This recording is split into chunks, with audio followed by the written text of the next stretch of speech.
ഇന്നുണ്ടല്ലോ നമ്മൾ മലയാളികൾക്ക് അധികം പരിചയമില്ലാത്തൊരു ഐറ്റമാണ് കേട്ടോ. നല്ലൊരു അടിപൊളി തോരൻ അല്ലെങ്കിൽ മെഴുക്ക് വരട്ടി ഉണ്ടാക്കുന്ന ഒരു സംഭവമാണ് കേട്ടോ. അതെ, ഇതാണ് സംഭവം. നമ്മുടെ നാട്ടിലധികം പരിചയമില്ല.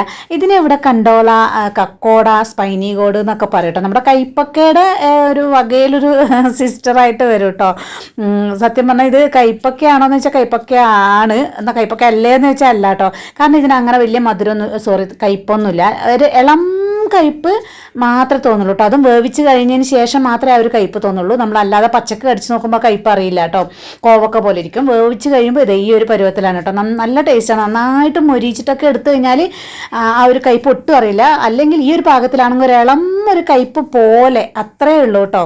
അങ്ങനെ ഒരു സംഭവമാണ് ഇത്. നല്ല ഭംഗിയാണ് കേട്ടോ ഇത് കാണാൻ വേണ്ടിയിട്ട്. ഇതിനിങ്ങനെ ഒരു മുള്ളു പോലെയൊക്കെ ഉള്ളതുകൊണ്ട് ഇത് കഴുകി വൃത്തിയാക്കാൻ എനിക്കൊരു ഇത്തിരി പാടായിട്ട് തോന്നും കേട്ടോ. കാരണം ഈ മഴക്കാലത്തൊക്കെ നല്ലോണം ചെളിയും മണ്ണൊക്കെ പറ്റി പിടിച്ചിട്ടുണ്ടാവില്ല. അപ്പോൾ അത് വൃത്തിയാക്കാൻ വേണ്ടിയിട്ട് ഞാനിത് ഇങ്ങനെയാണ് കേട്ടോ ചെയ്യുന്നത്. നല്ല ബ്രഷ്, ഇത് നല്ല ബ്രഷാണ് കേട്ടോ. അപ്പോൾ ഈ ബ്രഷ് വെച്ചിട്ട് ഇങ്ങനെ ഒന്ന് നന്നായിട്ട് കുറച്ച് നേരം വെള്ളത്തിലിട്ട് വെക്കും. എന്നിട്ട് ഈ ബ്രഷ് വെച്ചിട്ട് ഇങ്ങനെ ഉരച്ചു കൊടുക്കും കേട്ടോ. എന്നാലേ അതിൻ്റെ അകത്തുള്ള ആ ഒരു ചെറിയ സ്പൈനുകൾ ഉണ്ടാവുമല്ലോ, അതിൻ്റെ ഇടയിലൊക്കെ ചെളിമണ്ണൊക്കെ പറ്റി പിടിച്ച് ഇരിക്കുന്നുണ്ടാവും. അപ്പോൾ അതുകൊണ്ട് കഴുകിയാലൊന്നും തന്നെ പോകുന്നില്ല. അപ്പോൾ അതുകൊണ്ട് ഞാൻ ഇങ്ങനെ ചെയ്യുന്നതാണ് കേട്ടോ. അപ്പോൾ ഇത് ഇങ്ങനെയാണ് ഇത് ഞാൻ വൃത്തിയാക്കി എടുക്കുന്നത്. ഇനിയിപ്പോൾ ഇവരെങ്ങനെയാണ് ഇത് വൃത്തിയാക്കി എടുക്കുന്നതെന്ന് എനിക്കറിയില്ല. മഹാരാഷ്ട്രൻസിൻ്റെ ഒക്കെ ഇത് ഫേവറേറ്റ് ഐറ്റമാണ് കേട്ടോ. അപ്പോൾ എൻ്റെ ഒരു ഫ്രണ്ട് പറഞ്ഞിട്ടാണ് ഞാനിത് വാങ്ങിച്ചത്. അവരുടെ വീട്ടിലൊക്കെ എല്ലാവർക്കും ഭയങ്കര ഇഷ്ടമാണ് എന്നൊക്കെ പറഞ്ഞിട്ട്. അപ്പോൾ ഞാനും അങ്ങനെ ഒന്ന് വാങ്ങിച്ച് നോക്കിയാണ്. അപ്പോൾ ഉണ്ടാക്കി നോക്കി. ഇത് എങ്ങനെയാണ് കേട്ടോ ഇതിൻ്റെ അകം ഇരിക്കുന്നത്. ഏകദേശം ഒരു കൈപ്പൊക്കെ പോലൊക്കെ തന്നെയാണ്. പക്ഷേ ഈ പച്ചക്ക് ഞാനിങ്ങനെ ഒന്ന് ചിരണ്ടിയിട്ട് വായിൽ വെച്ച് നോക്കിയപ്പോൾ നമ്മുടെ കോവക്കയുടെ ടേസ്റ്റാണ് കേട്ടോ എനിക്ക് തോന്നിയത്. ഇത് പച്ചക്ക്. ഇനി ഇത് വേവിച്ച് കഴിഞ്ഞപ്പോൾ എനിക്ക് തോന്നിയത് നമ്മുടെ ഉലുവച്ചീരക്കൊക്കെ ഒരു ചെറിയൊരു കവർപ്പുണ്ടാവില്ലേ, നമ്മുടെ മുരിങ്ങയിലൊക്കെ ചെറിയൊരു കയ്പ്പ് പോലെ ഉണ്ടാവും. കയ്പ്പല്ല, ആ ഒരു അത്രയേ ഉള്ളൂ കേട്ടോ. അങ്ങനെ വല്ലാതെ ഒരു കയ്പൊന്നുമില്ല. ഇനിയിപ്പോൾ ഞാനിത് അരിഞ്ഞെടുക്കുന്നത് കണ്ടോ. ഇതുപോലെ നമ്മുടെ കയ്പൊക്കെ അരിഞ്ഞെടുക്കുന്ന പോലെ തന്നെയാണ്.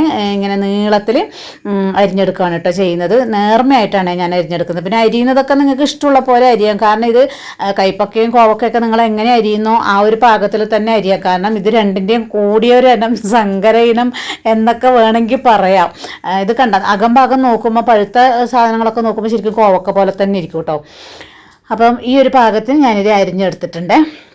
അപ്പോൾ ഇനി ഞാൻ ഇതിനകത്തോട്ട് കുറച്ച് ചെറിയുള്ളി നന്നാക്കി വെച്ചിട്ടുണ്ട്, കുറച്ച് വെളുത്തുള്ളി. ഞങ്ങൾ എല്ലാത്തിനും വെളുത്തുള്ളി ഇടും കേട്ടോ. അപ്പോൾ വെളുത്തുള്ളി എടുത്ത് വെച്ചിട്ടുണ്ട്. പിന്നെ കറിവേപ്പില.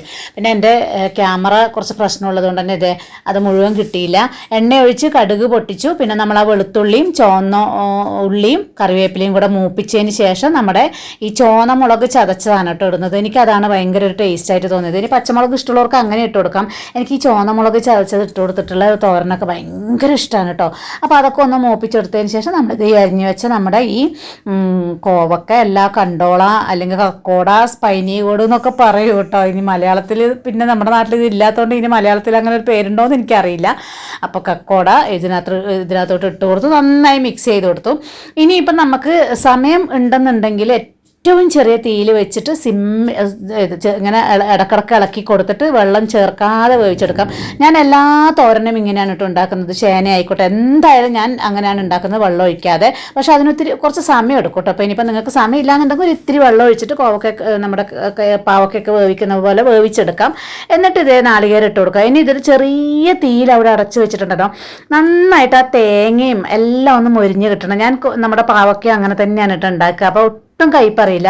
ഇപ്പം ഇതിപ്പോൾ ഓൾറെഡി കയ്പ് ഒട്ടും ഇല്ല കേട്ടോ. നമ്മൾ ഒരു ഇളം കയ്പ് എന്നൊക്കെ വേണമെങ്കിൽ പറയാം. അപ്പം നമുക്ക് കുറച്ചധികം നേരം ഇങ്ങനെ ചെറിയ തീയിലിട്ടിട്ട് അവിടെ വെച്ച് നന്നായിട്ട് മൊരിച്ചെടുത്തിട്ടുണ്ടെങ്കിൽ ഒട്ടും കയ്പില്ലാതെ നമുക്ക് കിട്ടും കേട്ടോ. അപ്പോൾ ഈ ഒരു ഭാഗം കണ്ട് ഇത് കാണുമ്പോൾ തന്നെ നല്ല രസമില്ലേ, നല്ല ടേസ്റ്റ് ആയിരുന്നു കേട്ടോ കഴിക്കാൻ വേണ്ടിയിട്ട്. അധികം കയ്പൊന്നും ഇല്ലാണ്ട് ഒരു ഇളം കയ്പ് പോലെ, അത്രേ പറയാൻ പറ്റുള്ളൂ, ഇളം കയ്പ് പോലെ. അപ്പം ഇത് ഇതുവരെ ഉണ്ടാക്കി നോക്കാത്തവരുണ്ടെന്നുണ്ടെങ്കിൽ ഒന്ന് ട്രൈ ചെയ്തോളൂ കേട്ടോ.